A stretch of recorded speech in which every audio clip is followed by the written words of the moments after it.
हाँ जी पंडित जी, आज आपने हमारे यहाँ पे हवन करवाया, तो आप मुझे एक बार बताएं, आप हमारे परिवार से कब से जुड़े हुए हैं? 15 साल से मैं आपको जानती हूँ।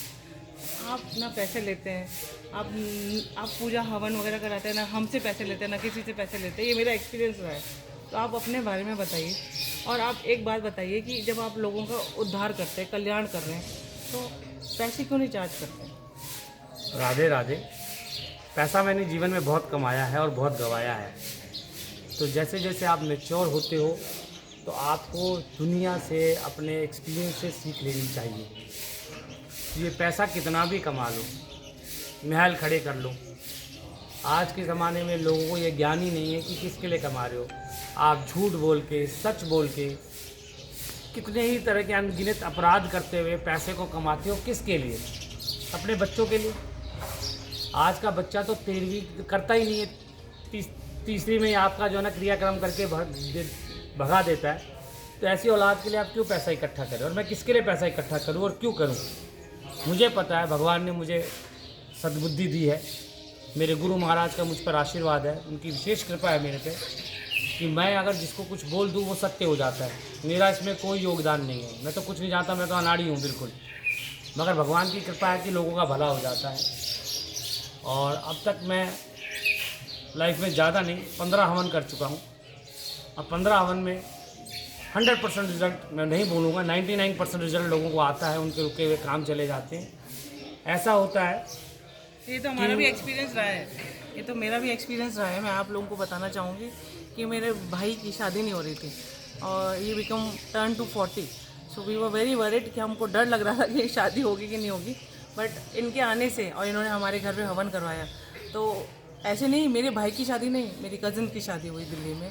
उसके बाद मेरी चाची की लड़की की शादी हुई, उसके बाद मेरे अभी चाची के लड़के की सगाई हो गई। तो वी आर वेरी हैप्पी। पर इनको मैं 15 साल से जानती हूँ, उस साइकिल, उस लाइफ स्पैन से आ रही हूँ। जो इन्होंने डेट बताई मुझे और मेरे ऑफिस की डेट्स बताई कि इस तारीख को आपको जॉब मिल जाएगी, मुझे मेरे बारे में बताया, मेरे आज तक मेरे बच्चों के बारे में बताया, वो बिल्कुल करेक्ट निकला। मतलब उसमें ऐसी डेट्स बताई जाती है जो कोई हेर फेर नहीं होता, और जो बताते हैं वही सत्य हो जाता है। तो आप अपने बारे में और हाईलाइट कीजिए प्रभु की, क्यों, like how you will do, लोगों का क्यों नहीं आप उद्धार करते हैं, क्यों नहीं तारीख लोगों को बताए जाते, लोगों की क्यों नहीं मदद करते आप? देखिए, समस्या क्या है कि जैसे ही हम पॉपुलर हो जाते हैं, जैसे ही लोग हमारे पास आने लग जाते हैं, तो हमारी मति भ्रष्ट होने लग जाती है। फिर हम माया के चक्कर में पड़ जाते हैं। लोग आपको बड़े बड़े बिठाएंगे। तो आपने बड़े बड़े संतों की स्थिति देखी है, अपने कुटिया में भजन कीर्तन करते थे, जीवन बहुत सुख से चल रहा था। लेकिन मीडिया में आ गए, लोगों के सामने आने लग गए, तो फिर अब उनका जो फोकस है कि सर पे टोपी, अच्छे वस्त्र पहन करके वो मीडिया में लोगों को गुमराह कर रहे हैं। उनकी करनी और कथनी में फ़र्क है। जिस इंसान को ये ज्ञान हो गया कि मुझे ऊपर जाना है या माया मेरे को भ्रमित कर रही है, वो शख्स कभी भी माया के पीछे नहीं भागेगा। आज मैं किसी का इंडिविजुअल का नाम नहीं लूँगा, बड़े बड़े संत महात्मा हो रखे हैं, जाने से पहले उनको 5 लाख 10 लाख का उनका रेट है। उनसे ज़रा पूछिए, भाई साहब एक गांव में जा कर के कथा करनी है, उनके पास समय नहीं है। ऐसा व्यक्ति क्या ज्ञान देगा जो खुद भगवत गीता को फॉलो नहीं कर रहा, जो खुद भागवतम को फॉलो नहीं कर रहा, एक अंधी दौड़ में लगे हुए हैं। पैसा पैसा पैसा, मंदिर बनाएंगे, गौशाला बनाएंगे, ये बनाएंगे, वो बनाएंगे। कहाँ गौशाला में सेवा होती है? नहीं होती है। भूल जाते हैं कि कितना बड़ा अपराध है। यदि आपने कोई जिम्मेवारी ली है और उस जिम्मेवारी के तहत, आपके नाम के तहत यदि किसी को दुख मिल रहा है, तो उस दुख के भागीदार आप हैं। दुनिया को ज्ञान दे रहे हो आप, आपके अंदर इतना ज्ञान नहीं है कि आप जो पैसा इकट्ठा कर रहे हो, बड़ी ये अंधी दौड़ है। मेरा आश्रम हो, आश्रम में मेरे पास 500 गायें हों, तो भाई साहब 500 गायों को संभालना पड़ेगा। आपके जाने के बाद क्या होगा? यदि आपके जाने के बाद उस आश्रम में कोई ऐसा कार्य हो रहा है जो विधान के अनुरूप नहीं है, जो हमारे शास्त्रों के अनुकूल नहीं है, उसके अपराध के भागीदार आप भी तो होगे। बड़ी एक छोटी सी कहानी सुनाता हूँ। एक लाला जी ने पूरे जीवन कोई कार्य नहीं किया। जब मरने लगे तो बोला, भाई मैंने तो कुछ काम नहीं किया, मेरा ये तो मेरे साथ बड़ा बुरा हुआ, मेरा तो ज़िंदगी में नरक में मेरा क्या होगा। उसने अपने बेटे को बुलाया, बोला बेटा ये पकड़, 10,000 रुपये मेरे नाम से कोई धर्म का काम कर देना। वो गए, लाला जी तो स्वर्ग सिधार गए, और ये भाई साहब गए, इनको कुछ समझ में नहीं आ रहा मैं क्या करूं। उन्होंने देखा एक मस्जिद है, मस्जिद के बाहर लोग दूर दूर से हाथ पैर धो के आ रहे हैं, तो उन्होंने क्या किया, वहीं पे एक टंकी लगा करके पानी शुरू कर दिया। अब जैसे ही लोग आए, हाथ धोए, वुजू करे, और वाह अल्लाह ताला रहम कर, इस आदमी ने हमारे लिए कितना अच्छा काम कर दिया। तो जब नरक में जाने की बारी आई, बोला इसने तो पूरे जीवन कोई काम ही नहीं किया, इसको नरक भेज दो।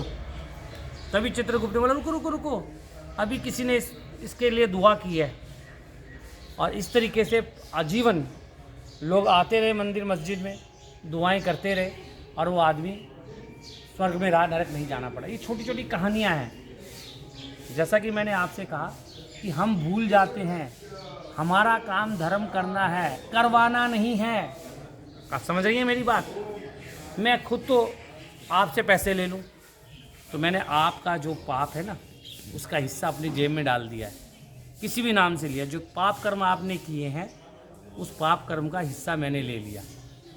मैं क्यों लूँ? मुझे ज्ञान है, आपके पाप आप भोगे। आप प्रयास करें कि आप कैसे अपने पापों से छुटकारा पा सकते हैं। इसलिए मैं पैसा लेने में विश्वास नहीं करता, न मेरे को पॉपुलर होना है, न मुझे कोई नाम बनाना है। ठीक है, नाम हो तो श्री कृष्ण का हो, राधा रानी का हो, जो अटल है। मैं रहूं ना रहूं, जैसे सूर्य रहेगा, चंद्र रहेगा, वैसे भगवान कृष्ण का, राधा रानी का नाम रहेगा। हम तो हजारों जन्म ले चुके हैं, फिर मर जाएंगे, फिर जन्म लेंगे, हमारा क्या अस्तित्व है? हमारा नाम कब तक चलेगा बताइए? हमें नाम का बिल्कुल भूख नहीं है। हाँ, कोई कष्ट में है, हमसे उसका भला हो सकता है, हम कोई भगवान नहीं है। और हम ये भी दावा नहीं करते कि हर आदमी आएगा तो हम उसका जब उद्धार कर देंगे, वो अपने बस की बात नहीं है। माता रानी का आदेश होता है, राधा रानी डायरेक्शन देती हैं, तो आपको बता देते हैं ये कर लो, ये कर लो, ऐसे कर लो, वैसे कर लो, और आपका कार्य सिद्ध हो जाता है। जैसा कि आपने कहा, मेरा कुछ योगदान नहीं है, करने वाली राधा रानी। बहुत बहुत शुक्रिया, राधे आपने अपना टाइम दिया।